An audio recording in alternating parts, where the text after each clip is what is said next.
திரைக்கடல் நேயர்களுக்கு வணக்கம். இன்னைக்கு நம்ம இந்த வீடியோல என்ன பார்க்க போறோம்னா, எலெக்ஷன் மூவி வந்து ரிலீஸ் ஆயிருக்கு. நம்ம ஒரேடி விஜயகுமார் நடிச்சு சேத்துமான் படம் டைரக்டர் தமிழ் இயக்கி வெளில வந்திருக்கு. அந்த படம் எப்படி இருக்குங்கிறத படம் பார்த்தவன் வெர்சஸ் பார்க்காதவன் சீரீஸ்ல இன்னைக்கு நம்ம மெல்டன் கிட்ட கேட்டு தெரிஞ்சுக்க போறோம். ட்ரெய்லர் பார்க்கும்போது ஒரு யதார்த்தமான படமா தான் இருந்தது. ரொம்ப கமர்ஷியலா அந்த மாதிரி இல்ல. ஒரு தொண்டன் வந்து அவனோட வாரிசோ வந்து தலைவன் ஆகக்கூடாதா அப்படிங்கிற ஒரு கேள்வி எழுப்பக்கூடிய ஒரு அந்த கருத்தை மையமா வச்சு அந்த மெசேஜ் சொல்ல வர மாதிரி இருந்துச்சு அந்த ட்ரெய்லர். அதை நோக்கிதான் போதா? பொலிட்டிக்கல் முழுக்க முழுக்க அரசியல் சார்ந்த படம் தான். தமிழ்நாட்டுல அப்படின்ற கதைக்களம் அப்படின்னு எடுத்துக்கிற போது ஆப்வியஸா ஆரம்பிக்கும் போதே நீங்க வந்து குடவோலை முறை தான் தேர்தல் ஜனநாயகத்துக்கு கிடைக்கப்பட்டது. ஆனா குடவோலை முறையிலேயே நிறைய சந்தேகங்கள் இருக்கு. குடவோலை முறைன்னா என்னன்னா, ஒரு குடம் இருக்கும், அந்த குடத்துல வந்து பேர் இருக்கும், விரும்பினவங்க பேரை போட்டு வச்சிருப்பாங்க, எடுப்பாங்க. ஒரு சில இடங்கள்ல குடத்துல போய் போடுவாங்க, இந்த மாதிரி இருக்கும். பட் உள்ள போடுற பேர்கள்லயே ஒரே பேரை 2-3 தடவை எழுதி போட்டு அவங்களே தேர்ந்தெடுக்கப்பட்டது அப்படின்னு இருக்கும். பட் எழுத்து இதெல்லாம் வர்றது வாசிக்க தெரியாது. அப்படிங்கிறப்ப வேறு வேறு நாணயங்கள், அந்த மாதிரி பொருட்கள், அந்த மாதிரி ஏதாவது ஒன்று போட்டு அதுல இருந்து ஒன்று எடுக்க சொல்றது அப்படின்ற மாதிரி இருக்கும். இது குடவோலை முறை. அந்த குடவோலை முறையில இருந்து அதுக்கு அடுத்து நீதி கட்சி வந்ததுக்கு பிறகு நம்முடைய தேர்தல் அரசியல், திராவிட இயக்கங்கள், இப்படின்னு பல விஷயங்களோட தான் ஓப்பனிங்கே இருக்கு. படமும் கூட தமிழ்நாட்டிலிருந்து பேசுவதால் திராவிட அரசியல், சமூக நீதி, இது எல்லாத்தையும் கொண்டிருக்கக்கூடிய ஒரு பொலிட்டிக்கல் பார்ட்டி. அதே மாதிரி இன்னொரு பொலிட்டிக்கல் பார்ட்டி, அந்த 2 பொலிட்டிக்கல் பார்ட்டியில இருந்தும் வரக்கூடிய நபர்கள், அதை எதிர்த்து போட்டியிடுற இன்னொரு ஆளு, அதுல இருந்து பிரிஞ்சு நிக்கணும்னு நினைக்கக்கூடிய சமத்துவத்தை விரும்பக்கூடியவர்கள் ஒருவர், அப்புறம் அதுல இருந்து பிரிஞ்சு நிக்கக்கூடிய வேற ஒருவர், அப்படின்னு பல டைமென்ஷன்ஸ்ல அந்த படம் போய்கிட்டே இருக்கும். இவ்வளவு சொல்றதுனால ஏதோ மேல எம்எல்ஏ எம்பி அந்த மாதிரி எலெக்ஷன் அப்படின்னு நம்ம நினைச்சோம்னா அப்படி கிடையாது. சாதாரண பஞ்சாயத்து தலைவர் தேர்தல். ஒரு கிராமத்துல நம்ம ஊர்ல எல்லாம் திமுக காரர் நின்னா கூட உதயசூரியன் சின்னத்துல நிக்க முடியாது. அவங்களுக்குன்னு தனி சின்னம் தான் கொடுப்பாங்க. அப்படிதான் சின்னம், கட்சி சின்னத்துல நிக்காம தனி சின்னங்கள்ல நிக்கக்கூடிய சாதாரண பஞ்சாயத்து தலைவர் தேர்தல். இந்த சாதாரணன்றதை நான் ஏன் வலியுறுத்தி சொல்றேன்னா, அதிகபட்சம் போனாலே அதுல வந்து 3000 ஓட்டு 4000 ஓட்டு கூட இருக்காது. ஒரு பஞ்சாயத்து தலைவருக்கு 3000 4000 ஓட்டு, அவ்வளவுதான். இந்த அளவுல இருக்கக்கூடிய ஒரு தேர்தல்ல வெட்டுக்குத்து நடக்கிறது, குடும்பம் அழிஞ்சு போறது, ஒரு தலைமுறையே இல்லாம போறது, அப்படிங்கிற எல்லாமே நடக்குது. அப்படிங்கிறத யதார்த்தத்தை நம்மளுக்கு அப்படியே காட்சிப்படுத்தணும்ன்றத முயற்சி எடுத்திருக்கிறாரு. அந்த அடிப்படையில அந்த படம் அதை சொல்லி இருக்கிறது. ஒரு படமா பார்க்க இது அரசியல் ஸ்டாண்டர்ட்ஸா எப்படி இருக்கு, இல்ல ஒரு படமா ஒரு பேக்கேஜா பார்க்க அது எப்படி இருக்கு? Super question. அரசியலா பாக்குறதுக்கு 2வதா வரலாம். படத்தோட பேக்கேஜை ஃபர்ஸ்ட் சொல்லிடலாம். பேக்கேஜா பார்க்கும்போது இசை, ட்ரெயில், இது ஆர்ட் டைரக்ஷன், எடிட்டிங், டயலாக் எல்லாமே அதுல வர்றது. எல்லாமே அவங்கவுங்களுடைய பங்களிப்பை ஓரளவு நல்லாவே செஞ்சிருக்கிறாங்க. சின்ன பட்ஜெட்ல தான் எடுத்திருப்பாங்கன்னு நினைக்கிறேன். அதனால அதற்கே உண்டான சில குறைபாடுகள் இருக்கு. ஆனாலும் படம் வந்து ஒரு சின்ன கிராமத்தை சுத்தியே அப்படிங்கிறதுனால, ஒரு கிராமம் தேர்தல் அப்படிங்கிறதுனால அந்த ஆர்டிஸ்ட் மட்டும்தான் தேவைப்படுறாங்க உங்களுக்கு. அது போக 2-3 குடும்பங்கள் மட்டும்தான் தேவைப்படுறாங்க. அதையொட்டியே படம் போறது அப்படிங்கிறப்ப அது பெரிய அளவிற்கான நெருக்கடிகளை அங்கேயும் கொடுக்கல. எடிட்டிங் பரவாயில்ல, ஒரு பேட்டர்னா ஒரு சொல்ல வந்த விஷயங்கள்ல என்ன எடுத்து கொடுக்குறாங்களோ அதை அப்படியே ஃபில் பண்ணி வைக்கிறது தான். மியூசிக்கு படத்துல பெரிய அளவிற்கு ரோல் பண்ணியிருக்கு. கோவிந்த் வசந்தாவுடைய மியூசிக். பட் 96 லெவலுக்கான மியூசிக் அப்படி நீங்க யோசிச்சு போக கூடாது. இந்த கதைக்களத்துக்கு தேவையான மியூசிக்கா அது இருந்தது. அவரோட ஒரேடி விஜயகுமாரோட ப்ரீவியஸ் ஃபில்ம் உரியடி 2 இவர் தான் பண்ணாரு. ஃபைட் கிளப்பும் இவர் தான் பண்ணாரு. அதுக்கு பிறகு இந்த படம் பண்றாரு. இந்த படத்துல வர்ற தேர்தல் பாட்டு வந்து சூதுகவும்ல கிளைமேக்ஸ்ல கருணாகரன் பண்ணுவார்ல தேர்தல் சாங் மாதிரி பிரச்சாரத்துக்கு போறப்ப, அதே மாதிரியான ஒரு சாங் உள்ள இருக்கும். நீங்க டக்குன்னு பார்க்கும்போது இந்த மியூசிக் வந்து கருணாகரன் மூஞ்சியோட சூதுகவும் படத்தை கனெக்ட் பண்ற மாதிரி இருக்கும். மித்தபடி ஓவராலா படத்துல அப்படியே இருக்கும். பட் படத்துல குறிப்பா பேச வேண்டியது வசனங்கள். பொலிட்டிக்கல் படம் அப்படின்னும் போது வசனங்கள் ரொம்ப முக்கியமா இருக்கும். அந்த வசனங்களை மிக நேர்த்தியாவே அழகிய பெரியவன் அப்படிங்கிறவர் எழுதி இருக்கிறாரு. அது உண்மையிலேயே பாராட்டுதலுக்குரியது. பட் இந்த டயலாக வந்து பிரசன்ட் பண்றது அப்படிங்கிற இடத்துல யார் இருக்கிறா? விஜயகுமார் நடிகர் இருக்கிறாரு. அவருடைய பெர்ஃபார்மன்ஸ் ஒரு சில இடங்கள்ல வந்து அப்படியே ஏற்கனவே அவர் பண்ணதையே ரிப்பீட் பண்ற மாதிரியான தோற்றத்தோடு இருக்கும். பட் ஆதங்கப்பட்டு பேசுற இடங்கள்ல நம்ம வீட்டுக்குள்ள கோவமா வீட்டுல சண்டை போடும்போது உச்சரிப்பு சரியா வராம அழுதுகிட்டே கத்திக்கிட்டே பேசும்போது புரியாமையே பேசுவோம்ல, அந்த ஃபீலை வந்து பல இடங்கள்ல கொடுத்தாரு. பட் படத்துல பல இடங்கள்ல அதை கனெக்ட் பண்ண முடியுமா அப்படிங்கிற சந்தேகம் அதுல இருக்கு. அந்த இடமும் கூட உண்மைக்கு நெருக்கமா இருக்கு அப்படிங்கிறதுனால அதுவுமே அக்செப்டபிள். பட் படத்தை வந்து டயலாக நீங்க நல்லா வச்சிடலாம், ஸ்கிரீன் பிளே கூட நீங்க ஒன்று பிளான் பண்ணிடலாம். அப்படின்னா கதையை வந்து சொல்ற விதம் இருக்கு.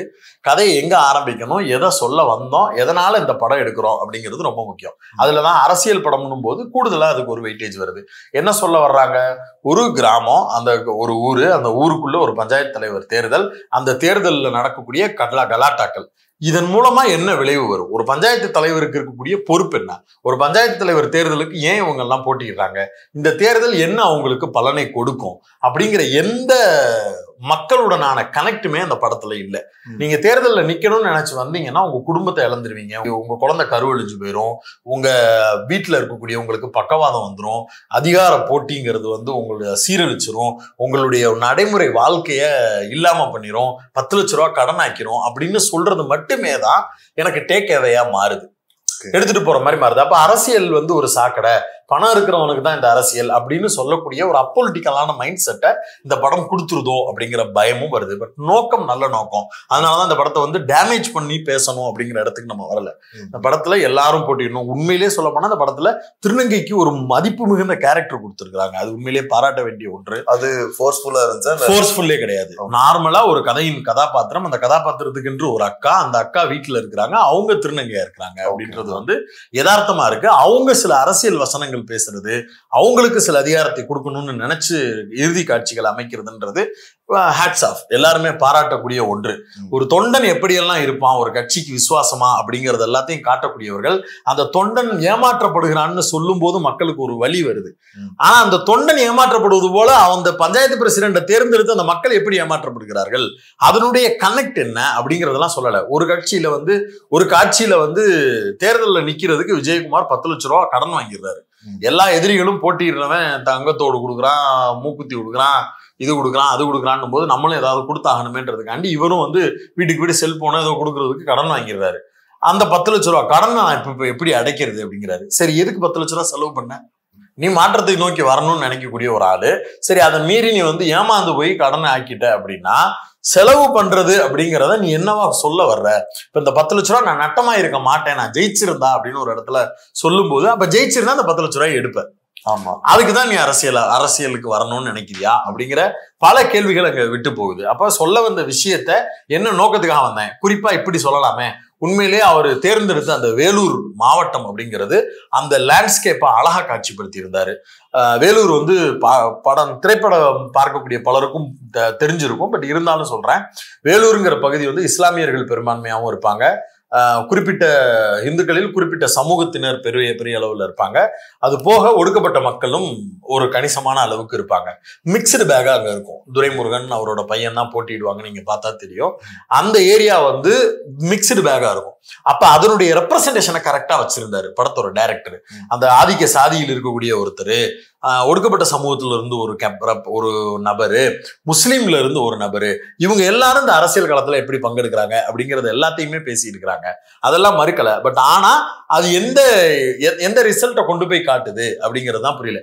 அப்ப வேலூரை தேர்ந்தெடுக்கும் போது இது எல்லாத்தையும் பிரதிநிதித்துவப்படுத்திட்டாரு. அப்ப அந்த வேலூருக்கு என்று ஒரு பகுதி இருக்கு, அந்த பகுதியில தான் இந்த தேர்தல் நடக்க போகுது அப்படின்னா அந்த பகுதியின் பிரதான பிரச்சனை என்ன, மணல் அள்ளுறது. வேலூர்ல பெரிய பிரச்சனை இருக்கு அப்படின்னா அந்த மணல் அள்ளுவதை சுற்றி ஒரு குறிப்பிட்ட கட்சியினுடைய நபர், அவர் தான் பஞ்சாயத்து தலைவரா இருக்கிறாரு, அவர் இந்த மக்களுக்கு வந்து ஒரு பிரச்சனைக்குரியதா இருக்கிறாரு. வழக்கமான கதைக்களமா கூட இருக்கலாம். பட் ஆனா உங்களுக்கு ஒரு ஸ்டோரியில இருந்து அது எல்லாத்தையும் சொல்ற மாதிரி இருக்கும். பட் இங்க என்னன்னா, இவன் எவனோ ஒருத்தன் பவருக்கு வரணும், ஒரு தொண்டனோட பையன் பவருக்கு வரணும்னு சொல்றான், ஆசைப்படுறான் அப்படிங்கிறது வந்து எங்கேயுமே ஒட்டல. அவன் ஏன் பவருக்கு வரணும்னு நினைக்கிறான், அவன் வந்து என்ன பண்ணணும்னு நினைக்கிறான் அப்படிங்கிற எதையுமே சொல்லாம இருக்கிறது கொஞ்சம் தொங்கலா இருக்கு. ஒரு காட்சியில அவர் வந்து ஒடுக்கப்பட்ட மக்கள் ஒருத்தர் மரணம், அவருடைய பணத்தை தூக்கிக்கிட்டு ஒரு ஆதிக்க சாதி பகுதியில போகும்போது அவர் விடலை அப்படின்னும் போது அவர் அதை டிஃபெண்ட் பண்ணி சண்டை போடுறாரு, அவங்களுக்காக தான் நிக்கிறாரு அப்படிங்கிறது கிளைமேக்ஸா இருக்கும் பட்சத்தில் அவர் யாருக்காக எல்லாம் நின்றுக்கிறாரு இதுக்கு முன்னாடி, அப்படி நிக்கக்கூடிய நபரா, அப்படி நிக்கிறதால அந்த ஊர்ல சாதிய பிரச்சனைகள் எதுவும் பெருசா இருக்கா அப்படிங்கிற எந்த காட்சி பிணைப்புமே நம்மள்ட்ட இல்லாதப்ப இது ஏதோ வலுக்கட்டாயப்படுத்தி ஒரு காட்சியை வைக்கிறாங்க அப்படிங்கிற ஒரு தோற்றத்தை மட்டும் தான் கொடுக்குது. ஓவராலா படமா பார்க்கும்போது நல்ல நோக்கத்திற்காக எடுக்கப்பட்ட படம், ஆனா எப்படி எடுத்து எப்படி கொண்டு வந்து சேர்க்கணுங்கிற அந்த லேயர் இல்லாம போயிடுச்சோ அப்படிங்கிற ஒரு அரசியல் புரியாம ஒரு படமா பார்த்தா கூட அவங்களுக்கு அது கனெக்ட் ஆகாது. இப்போ ஒரு தொண்டர் ரொம்ப ஒடிஞ்சு போயிடுறாரு தன்னுடைய கட்சியில, தனக்குன்னு எந்த அங்கீகாரம் கிடைக்கல அப்படின்னு ஒண்ணு அவர் துண்டு தோல்ல இருந்து கீழே விழுந்துட்டு பரவாயில்ல விடுப்பா துண்டு கீழே கிடக்கட்டும்னு இவர் போற சீன்ல வந்து ஆடியன்ஸ் வந்து கை தட்டுறாங்க. அப்ப அந்த கட்சி வந்து இவருக்கு எதுவுமே செய்யல அப்படிங்கறத சொல்லிட்டீங்கன்னா திருப்பி இவர் என்ன செய்யணும்னு நினைச்சிருக்கிறாரு, அந்த கட்சியை ஓவர்டேக் பண்றது போல இவர் என்ன செய்யணும்னு நினைச்சாரு அல்லது இவர் என்ன செஞ்சு காட்டினாரு அப்படின்னா அந்த கீழே விழுந்த துண்டுக்கு உண்டான வெயிட்டேஜ் இங்க கிடைச்சிருக்கும். அப்ப துண்டு விழுந்துருச்சு, அப்பா படுத்த படுக்கை ஆயிட்டாரு, வில்லன் படுத்த படுக்கை ஆயிட்டான், எல்லாரும் இப்படி ஆயிட்டாங்க அப்படின்னா கடைசியா வந்து இவரும் நாமினேட் பண்ணி அடுத்த 5 வருஷம் கழிச்சு தேர்தலில் இவர் நிக்க போறாரான்னு கேட்டா இன்னொருத்தரை நிப்பாட்டி விட்டுட்டு இவர் நிக்கிறாரு. அப்ப நான் அரசியலுக்கு வரணுமா வேணாமா, எனக்கிட்ட என்ன சொல்ல வர்றீங்கன்னு பல குழப்பங்கள் அந்த படத்துல இருக்கிற மாதிரி தான் தோணுது. மித்தபடி படம் எடுக்கப்பட்ட நோக்கம் மீண்டும் மீண்டும் சொல்றோம் நல்ல நோக்கம். இயக்குனருடைய நோக்கம் கூட இதுக்கு முன்னாடி சேத்துமான் அப்படின்னு ஒரு படம், பன்றிகள் குறித்து நம்முடைய பார்வை அப்படிங்கிறது மிக மோசமானதா இருக்கும். பட் பன்றி அப்படின்னு சொல்லக்கூடிய வார்த்தையவே ரொம்ப மோசமான வார்த்தையா சொல்லும் பட்சத்தில் பன்றிகள் அப்படிங்கிறத விட சேத்துமான்கள் அப்படின்னு சொல்லக்கூடியதே ஒரு ஓமை மிக்க ஒரு வரியாக பார்க்கப்பட்டது. பாரஞ்சித்தோட ப்ரொடக்ஷன்ல தான் அது பண்ணாங்கன்னு நினைக்கிறேன். ஆமா நீலம் பண்ணாங்க. பட் ஓடிடிலையும் கூட இன்னும் இருக்கு, போய் பார்க்கலாம். அந்த படத்தினுடைய இயக்குனர் நிச்சயம் அந்த படத்தினுடைய இயக்குனர் ஒரு சமூக நோக்கத்தோடு தான் அந்த படத்தை பண்ணியிருக்கிறாரு, மறுக்கல. பட் ஆனா அந்த கிராஃப்டா அவருடைய கதை களம் அப்படிங்கிறது கரெக்டா உட்காராததுனால கொஞ்சம் டல் அடிக்குது. விஜயகுமாருக்கு ஆல்ரெடி ஒரு இடதுசாரி சிந்தனை உண்டு அப்படிங்கிறத பல இடங்கள்ல அவர் மேடைகள்ல பதிவு செய்திருக்கிறார். சாதிய பிரச்சனைகள் குறித்து பேசுறதா இருக்கட்டும், ஸ்டெர்லைட்ல இருந்து வரக்கூடிய இதெல்லாம் பேசுனது உடியடி 2ல எடுத்தாரு. ஃபைட் கிளப் எனக்கு தெரியல, நான் பார்க்கல. இந்த 2 படங்கள்லுமே ரொம்ப முக்கியமா சமூக பிரச்சனை குறித்து பேசியிருந்தாரு. அதன் அடிப்படையில் இந்த படமும் கூட ஒரு சமூக பிரச்சனையிலிருந்து பேசுவது அப்படிங்கிறது ரொம்ப முக்கியம்.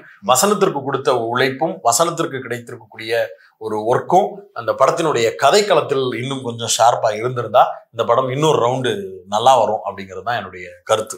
ஓகே, இப்ப கோவிந்த் வசந்தா மியூசிக்ங்கிறப்போ வந்து 96க்கு வந்து இளையராஜா ஆண்மை இல்லாத தன்மைன்னு சொன்னாரு.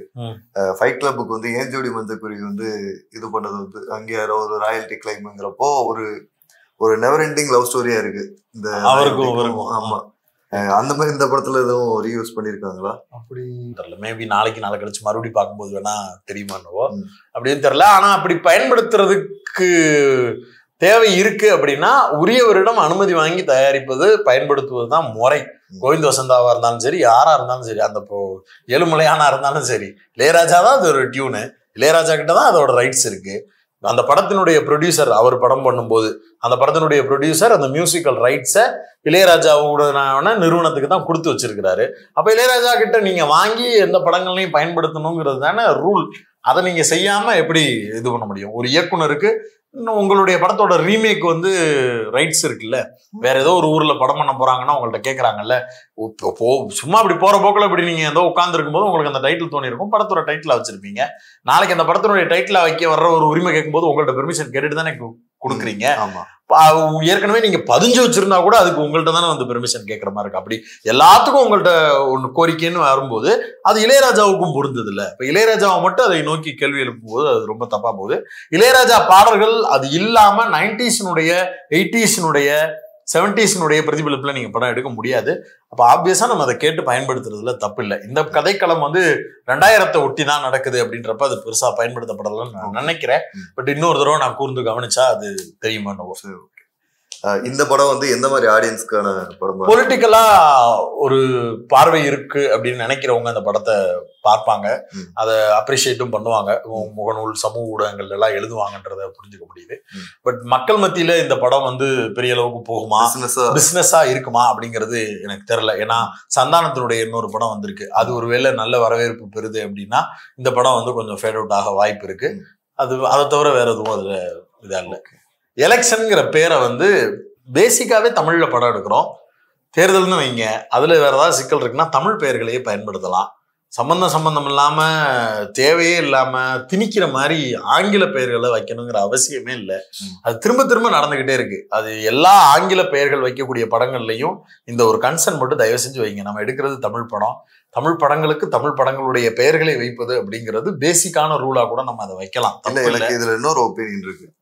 என்னன்னா தேர்தல் பற்றிய படம்ங்கிறதுனால தேர்தல் வைக்கணுமான்னு எனக்கு ஒரு என்ன வேணாலும் வைங்க. விஜயகுமார் படத்தோட கேரக்டர் என்னவோ நடராஜன் அப்படின்னா நடராஜன் கூட பேர் வைங்க. ஜானுக்கு படத்துல வந்து நாய்க்கு பேரே இருக்கு, நாய் தான் அந்த மாதிரி வச்சுக்குங்க, அதெல்லாம் தப்பே சொல்லல. பட் பேர் வந்து நம்மளுடைய பெயரா, நம்ம படத்துக்குன்னு ஒரு பேர் வைக்கிறோம் அப்படின்னு வரும்போது தமிழ் பெயராவே வைக்கிறதுல எந்த தவறும் கிடையாது. அதுக்காக மெனக்கடலாம், அதுக்காக முயற்சி எடுக்கலாம். அது ஜனநாயக போர்னு கூட வைங்க. இப்ப யாரு கேட்க போறா? இல்ல இப்ப ஒரு பாட்டுல வந்து இன்னைக்கு லிரிக்ஸ் வந்து நோட்டீஸ் பண்ணி சொல்றாங்க, இதுல வந்து இவ்வளவு லேக் ஆகுது, 2K ஜெனரேஷன் இவ்வளவு, இதுவும் பேசப்படணும் டைட்டில் வந்து. உண்மைதான். அதனால சொல்றேன். அது ஏன் அப்படின்றது வந்து பெரிய அரசியல். அதுக்கு பின்னாடி நிறைய விஷயங்கள் இருக்கு. தனியாவே ஏன் தமிழ் படங்களுக்கு தமிழ் பெயர்கள் இல்ல அப்படின்னு ஒரு எபிசோடே நம்ம பேசலாம். அதுக்கு பின்னாடி இருக்கக்கூடிய சிந்தனை என்ன அப்படிங்கிற பலதையும் பேசலாம். அது லாஜிக்கலா ஒர்க் அவுட் ஆகுமா ஆகாதா அப்படின்னு பல ஆர்குமெண்ட்ஸ் இருக்கு. அது எல்லாமே சாத்தியம் தான். வெளிநாடுகள் எல்லாம் அதை பண்ணிக்கிட்டு தான் இருக்கிறாங்க. நாம தான் இன்னும் உட்காந்து குண்டு சட்டிக்குள்ள குதிரை ஓட்டிக்கிட்டு இருக்கிறோம். அப்படி இல்ல, குறைந்தபட்சம் அந்த படங்களுடைய பெயர்களை மாத்தி பயன்படுத்தலாம். ஓகே, இன்னைக்கு படம் பார்த்தவன் பார்க்காதவன்ல எலெக்ஷன் படத்தோட ரிவ்யூ எப்படி இருக்கு அப்படிங்கிறத மில்டன் அவர்கள்ட்ட கேட்டு தெரிஞ்சுக்கிட்டோம். நாளைக்கு வந்து சந்தானத்தோட நடிப்புல இங்க நாதா கிங் படம் ரிலீஸ் ஆயிருக்கு. அதுக்கும் வந்து இந்த சீரீஸ்ல அடுத்த எபிசோடா பண்ணிடலாம். நன்றி, வணக்கம்.